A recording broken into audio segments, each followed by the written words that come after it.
Deborah, in 2001, I had been working for the Urban League in Dudley Square for about a year.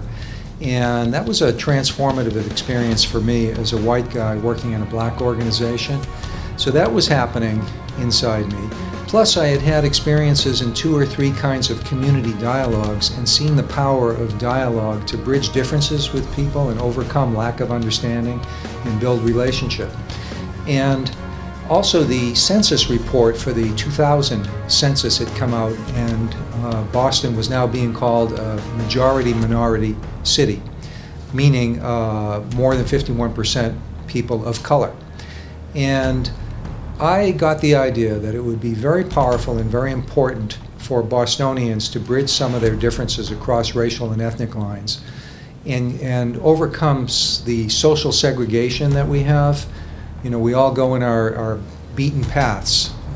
African Americans go in this path, white people, Irish people, Latino people, Haitian people, etc. We tend to stay in our own communities. And I started to look for partnering people, organizations who might want to work on a citywide dialogue program where we could invite people to get together in a multi-session dialogue experience and build understanding, break some of the negative stereotypes that we have of each other, and build new friendships across racial and ethnic lines. That was my goal. I think dialogue and communication is very important, especially trying to solve the riddle, you may say, of racism. Because once you communicate, you understand people's positions, and I think even more importantly for people who classify themselves as white, in dialogue, you can also demythologize the preconceived notions that have been said about non-white people. So I think dialogue is good. It was several years ago when I was interested in the citywide dialogues. I heard about it through the Harriet Tubman House. I think they had a poster or flyer up. And I just thought, wow, that sounds so great to be able to speak with area residents about racism, about the issues that were plaguing Boston at the time. So I called them and I put in an application. There's a whole process. And at the time, I wasn't living in Boston.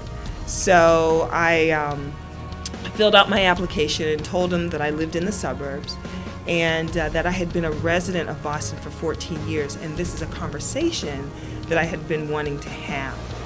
And so also the Cambridge YWCA years ago had a series about women speaking against racism. So that was really powerful as well. They spoke to me, asked me a few questions, and then I became involved in citywide dialogues. They gave me a date and time and checked my schedule, and I could make it. So that's how I got involved. I don't know, I'm wary of using the word solution, but I do think that it's very much a mechanism to bring us together and to understand our commonality. And I think that that is the first step toward getting to a possible solution.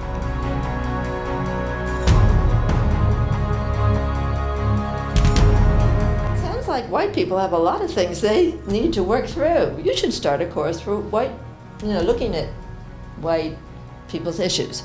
So Jennifer started it in 1999, and I took it in 2000, and then I became a teacher. And it's not actually all for whites. It's a public course, so anybody can take it. And there are people of color who take it as well. But right now, everybody who teaches it is white.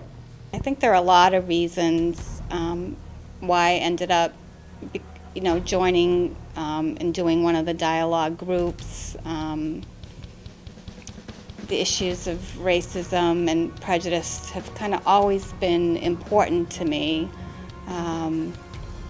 Growing up in Boston, I grew up in Rosendale, and when I was growing up, there weren't a lot of people of color in Rosendale. I mean, we were the Greek family on the street. We were the minority. Even though color-wise we weren't different, I always felt different because we spoke a different language at home, we had a different religion, we went to different church. I didn't have a lot of community connection with like the Irish kids that I went to school with because they all went to a different school, they went to CCD, they went to Color Guard. I didn't do any of that. They went to ballet and gymnastics. I went to Greek school after school. So, I don't know, I think that made me think about, issues of justice for everyone. And when I went to high school, I went to Girls Latin, and that was really the first time I had any experience with kids outside of Rosendale. It was kids from all over the city, and my friends were everyone. They were the Chinese girls from Chinatown, the black kids from Dorchester, the Irish kids from all over, and Greek kids that lived outside of Rosendale that I wouldn't have known otherwise. About the dialogue so much, and I was like, all right, if I go a couple of times, can I go fishing? 'Cause I'm a mad fisherman. She's like, yeah, if you don't like it, you can go fishing. So I was like, okay. And I ended up sitting down for the first section and really fell in love with it. And our group, I really love the people with our group, and we've been together for 6 years now. And every month when we meet, I really enjoy, seeing them, talking to them. In Boston, when my husband's grandfather and friends would go downtown for a job, and there's signs on the door that say, no Irish or Italian need apply. Now that's definitely a form of discrimination. Oh, yeah. Now, and I think, well, most of you know that by looking at my face, I'm not white. would be an assumption that I am, but I'm Native American. So that my people got a lot of that stuff too, and what was done to the Indians, same idea. Because they're not as smart as you, they're not educated, because they're a different color, push them to the background. There's some good in people. We just have to try to find it. So even though if they're it's like me going up to somebody who I knew was not a KKK, but they treated me as a black person as if they were the king wizard himself. And yet my job is that, how do I respond to that person? Do I respond to them in their capacity as KKK, or do I respond to them helping them get to the next level? An interest in it. I don't think that I nor anybody else is going to solve racism, but the journey is a journey of healing, because those things which cannot be understood must be loved. That's really just very simple. That's not hard. Now that doesn't mean that it can live. I don't understand roaches. I don't. But you embrace them, and you do understand there's a purpose, but you can't have them in your house, so you have to stamp it out. But when you do that, you do it with regret. And I think that that's what people don't realize. Racism is a roach in the room. It has to be stamped out. But we are going to regret the fact that there's this mess and that we've killed something. And we've killed something that has obviously been significant to somebody. And I think as a black person, I look at racism as like, this is a terrible thing, because it is. If I were white, racism has been a great boon, because it let extremely marginal people rise. When you think about it, there's a whole lot of dumb white people that if they hadn't been white, they would have never gotten out of the gate. And so when we sit there and say things like, well, racism has to go, they have to say, but I have a really nice house that I wouldn't have had, because there's no merit here. And so we have to talk about these things.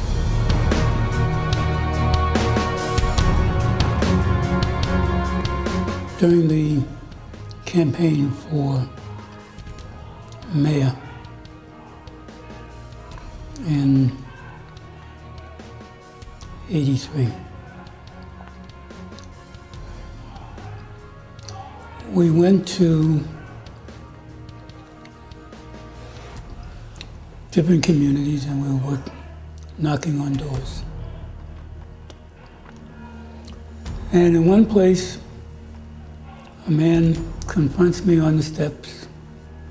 His wife and says, "You don't have a right to run. What are you doing here? You shouldn't be running for mayor of the city." And I looked at him and said, "I have every right to run. I'm a U.S. citizen, and I'm a registered voter." But his view was that as a black person, I did not have a right to run.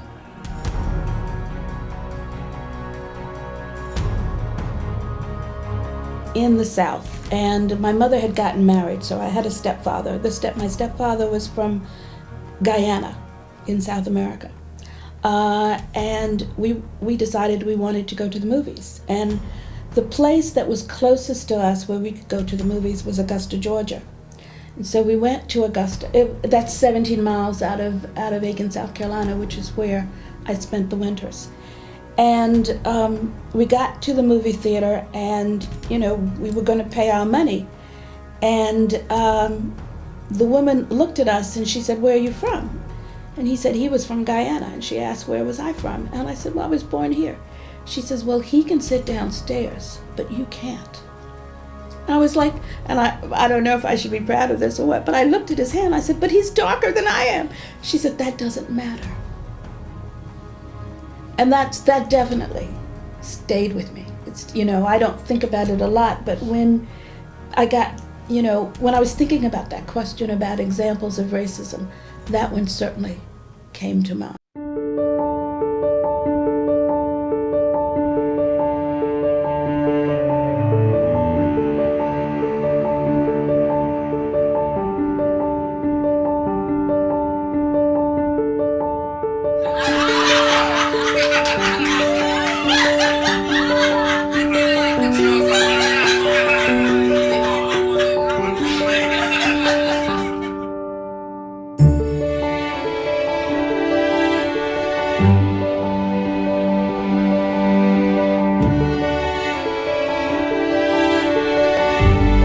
The Dialogues program was just phenomenal. We're a group of people here at the YWCA who have come from a variety of backgrounds. Some of us were not born in this country. We have different perspectives. We're different ages, different races, different ethnicities. We went through the Dialogues program as a staff team together before bringing it into the YWCA. And I was truly amazed at the difference that it made for us. Even though we are an anti-racism, racial justice organization, we didn't really talk about issues of race and ethnicity within the office very much. We learned a lot about each other. We understood each other better. And after going through this program, we talk about issues of race and racism as we talk about other topics, much more comfortably, much more openly. It's really changed the atmosphere of